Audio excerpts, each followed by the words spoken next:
नमस्कार, आप देख रहे हैं प्राइम टीवी और मैं हूं आपके साथ अनन्या मिश्रा। कर्नाटक विधानसभा में डीके शिवकुमार के एक बयान को लेकर देश भर में घमासान मचा हुआ है। उनके बयान के बाद लोग कांग्रेस पर तुष्टीकरण की राजनीति का आरोप लगा रहे हैं, लेकिन क्या है उनका बयान और उस बयान पर क्यों मचा हुआ है घमासान, देखिए हमारी खास रिपोर्ट में। सदन में आज दोनों तरफ से बम्पर हंगामा हुआ, दोनों तरफ से खूब हल्ला मचाया गया। वजह थी आरक्षण की, मुस्लिम तुष्टीकरण की। संसद में कई तरह के आरोप कांग्रेस पर लगाए गए। कर्नाटक में मुस्लिमों को आरक्षण देने के बाद अब डीके शिवकुमार के बयान को लेकर हंगामा मचा हुआ है। डीके शिवकुमार कहीं न कहीं मुस्लिम रहनुमा बनकर तुष्टीकरण की राजनीति को और बल देते हुए नजर आ रहे हैं। संसद में क्यों मचा कोहराम? डीके शिवकुमार के बयान पर हंगामा हुआ, आरक्षण बदलने के इशारे पर हंगामा। बीजेपी का आरोप संविधान बदलना चाहती है कांग्रेस। साल था 1985 का, सत्ता के शीर्ष पर कांग्रेस विराजमान थी। उस वक्त एक दौरान एक तलाकशुदा मुस्लिम महिला शाहबानो ने गुजारा भत्ता हासिल करने के लिए सुप्रीम कोर्ट का दरवाजा खटखटाया था। सुप्रीम कोर्ट ने शाहबानो के पक्ष में फैसला सुनाते हुए उनके पति मोहम्मद अहमद खान को सीआरपीसी की धारा 125 के तहत गुजारा भत्ता देने का आदेश दिया था, लेकिन मुस्लिमों के प्रभाव में आकर तत्कालीन प्रधानमंत्री राजीव गांधी ने फैसले को पलट दिया था। तब से लेकर अब तक कांग्रेस पर मुस्लिम तुष्टीकरण के आरोप लगते रहे हैं। अब एक बार फिर कांग्रेस कहीं न कहीं इन्हें आरोपों तले दबाई जा रही है। दरअसल कर्नाटक में कांग्रेस के एक ऐलान के बाद से देश की राजनीति में भूचाल आ गया है। कर्नाटक में मुस्लिमों के लिए कांग्रेस ने बड़ा ऐलान कर दिया है। कर्नाटक में मुस्लिम आबादी लगभग 12.92% है। श्रेणी 1 में मुस्लिम 17 मुस्लिम समुदाय आते हैं और श्रेणी 2A में 19 मुस्लिम समुदाय आते हैं। अब नई श्रेणी 2B में 19 मुस्लिम समुदाय की एंट्री करा दी गई है। कर्नाटक में ठेके को लेकर नई प्रक्रिया आई है, जिसको लेकर ये सियासतदान सियासी रंगमंच में हंगामा करते देखे जा रहे हैं। कर्नाटक ठेके में एक व्यवस्था है और इस व्यवस्था को बदलाव करने की बात कही जा रही है और इसी बदलाव पर हंगामा बढ़ता हुआ है। कर्नाटक ठेके में आरक्षण, SC और ST को 24% आरक्षण, OBC श्रेणी 1 को 4%, श्रेणी 2A में 15%, अभी कुल आरक्षण 43% और प्रस्तावित श्रेणी 2B में लगभग 4% आरक्षण की बात कही जा रही है, जिससे कुल आरक्षण 47% तक पहुंच जाएगा। कर्नाटक सरकार के इस फैसले पर ही विरोध जताया जा रहा है। आज संसद से लेकर बाहर तक हर तरफ हंगामा होता देखा गया। भाजपा ने कांग्रेस को राजीव गांधी तक का कार्यकाल याद दिलाकर जमकर घेरा। संसद परिसर में एक प्रेस कॉन्फ्रेंस को संबोधित करते हुए केंद्रीय संसदीय कार्य मंत्री ने शिव कुमार का नाम लिए बिना आरोप लगाया कि उन्होंने साफ कहा है कि मुसलमानों को सरकारी ठेकों में आरक्षण दिया जाएगा। इसके लिए संविधान में बदलाव किया जाएगा। किरेन रिजिजू ने साफ कहा कि संविधान में पहले से ही ये प्रावधान है कि धर्म कोई पैमाना नहीं हो सकता आरक्षण का।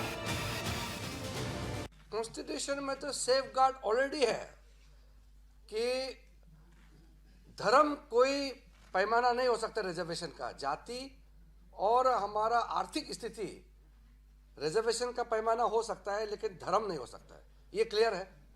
हमको और कुछ करने का जरूरत नहीं है। हमको संविधान को प्रोटेक्ट करना है और संविधान को तोड़ने के लिए, बदलने के लिए जो कांग्रेस प्रयास लगातार कर रहे हैं, उसको कामयाब नहीं होने देने के लिए आज हमने बहुत ही प्रखर रूप से अपना पक्ष रखा है और कांग्रेस पार्टी को इस मुद्दे से हम बचने नहीं देंगे, क्योंकि संविधान पर हमला करके बचना ये ठीक बात नहीं है। हम बचने नहीं देंगे। इसके साथ ही भाजपा के एक और नेता जेपी नड्डा ने राज्यसभा में इस मसले पर जमकर हंगामा किया। उन्होंने कहा कि कांग्रेस ने बाबा साहब के संविधान की धज्जियां उड़ा दी। SC का, ST का और OBC का हक मार करके रिजर्वेशन मुस्लिम्स को, माइनॉरिटीज को देने का काम किया है। और इन्होंने बैकडोर एंट्री क्या की है? बैकडोर एंट्री ये की है कि माइनॉरिटीज को, मुस्लिम्स को स्पेसिफिकली OBC में बैकडोर से एंट्री देने का भी काम, कुत्सित प्रयास इन्होंने किया। इतिहास इस बात का गवाह है। और अभी भी मेरे वक्तव्य के बाद डीके शिवकुमार ने फिर से कहा है कि संविधान कांग्रेस ने दिया है, संविधान को बदलने का काम भी कांग्रेस करेगी। देयर इज नो रिपेंटेंस और बदलने का क्या काम है? बदलने का काम यह है, सरकारी नौकरी तो छोड़ो, अब ठेकेदारी में भी रिजर्वेशन होगा, ठेकेदारी में। वहीं कांग्रेस भी इस मुद्दे पर पलटवार करते हुए भाजपा पर झूठ का प्रचार प्रसार करने और कांग्रेस की छवि को खराब करने का आरोप लगा रही है।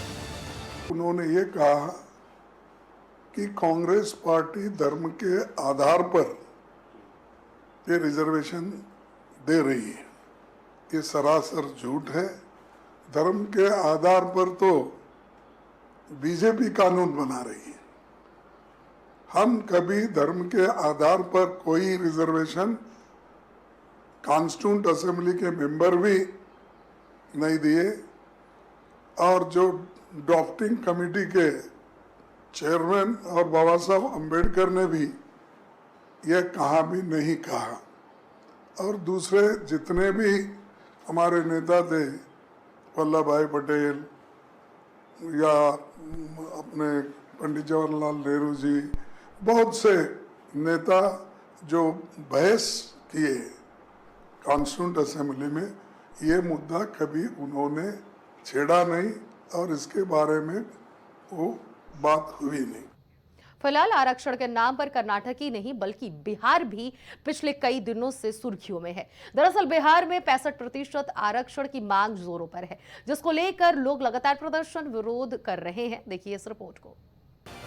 2023 में आरक्षण कोटे में संशोधन होने के बाद से ही बिहार में 65% आरक्षण की मांग लगातार होती रहती है। इसके अलावा बिहार में विधानसभा सत्र शुरू होने के बाद से 65% आरक्षण मामले को लेकर लगातार घमासान हो रहा है।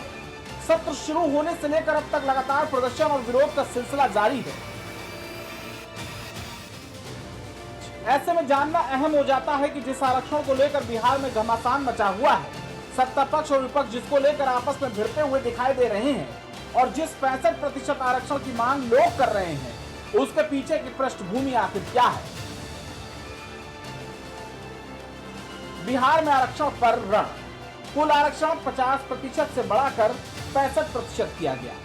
ईबीसी के लिए 18% से बढ़ाकर 25% आरक्षण, ओबीसी के लिए 12% से बढ़ाकर 18% आरक्षण, एससी के लिए 16% से बढ़ाकर 20% आरक्षण, एसटी के लिए 1% से बढ़ाकर 2% आरक्षण। बीते दिन बिहार विधानसभा में जहां गर्मागर्मी देखी गई थी, वहीं मंगलवार को भी बिहार विधान परिषद की कार्रवाई में विपक्ष और सत्ता पक्ष के बीच तीखी नोकझोंक हुई। बिहार विधान परिषद की कार्रवाई में भाग लेने के लिए विपक्ष के एमएलसी हरे रंग की शर्ट पहनकर सदन में पहुंचे और 65% आरक्षण को 9वीं अनुसूची में शामिल करने की मांग को लेकर हंगामा किया। हंगामे का नेतृत्व पूर्व मुख्यमंत्री राबड़ी देवी कर रही थी। हंगामे के बीच एक मौका आया जब सीएम नीतीश कुमार स्वयं खड़े हो गए और विपक्ष के सवालों का जवाब देने लगे। इस दौरान नीतीश और राबड़ी देवी के बीच तीखी बहस भी देखने को मिली। 2023 में बिहार के अंदर आरक्षण कोटे में संशोधन किया गया था। सरकार ने संसद में आरक्षण संशोधन बिल को पास भी करा दिया था, लेकिन बाद में बिहार हाईकोर्ट ने इस बिल पर रोक लगा दी थी, जिसके बाद बिहार सरकार ने सुप्रीम कोर्ट में मामला भेजा था। बिहार सरकार ने सुप्रीम कोर्ट से गुहार लगाई कि हाईकोर्ट के फैसले पर रोक लगाई जाए। सरकार का कहना है कि अगर रोक नहीं लगी तो भर्ती प्रक्रिया पर असर पड़ेगा, लेकिन बाद में सुप्रीम कोर्ट ने बिहार सरकार को ही झटका दे दिया था और 65% आरक्षण को रोक के बिहार सरकार के फैसलों को बरकरार रखने का फैसला सुनाया था। याचिकाकर्ताओं के एक कोर्ट में तक आर्थिक मानदंडों पर सरकार ने नहीं किया विचार। इंदिरा साहनी मामले में निर्धारित 50% सीमा का उल्लंघन, संविधान के मूल ढांचे का किया गया उल्लंघन, जनसंख्या के आंकड़ों पर ध्यान देने की नसीहत। फिलहाल याचिकाकर्ताओं के तर्कों को ध्यान में रखते हुए कोर्ट ने बिहार सरकार के फैसले पर रोक लगा दी है, जिसके बाद से मामला लंबित है। लगातार विवादों के बीच बिहार के उप मुख्यमंत्री और वित्त मंत्री सम्राट चौधरी ने बयान दिया। उन्होंने कहा कि सरकार 65% आरक्षण देने के लिए संकल्पित है। नीतीश सरकार का बचाव करते हुए उन्होंने कहा कि नीतीश सरकार भी 65% आरक्षण के समर्थन में है। ये लोग हमको लगता है कि अज्ञानी है। नीतीश सरकार को ये लोग लिखते हैं तेजस्वी सरकार। ये लोग गुंडागर्दी से चाहते हैं कि सरकार बदल दे। ये बदलने वाला नहीं है, ये बिहार की जनता तय करेगी। लालू जी कितना भी आप कहते रहिए, बिहार की जनता जब कहेगी तभी बिहार में सरकार बदलती है। और आपको भी लगभग 5 बार एनडीए ने हराया, आपकी पत्नी को भी हराया और आपके बेटा तेजस्वी को भी 3 बार हरा चुका है। और बिहार के लोकतंत्र में ताकत है।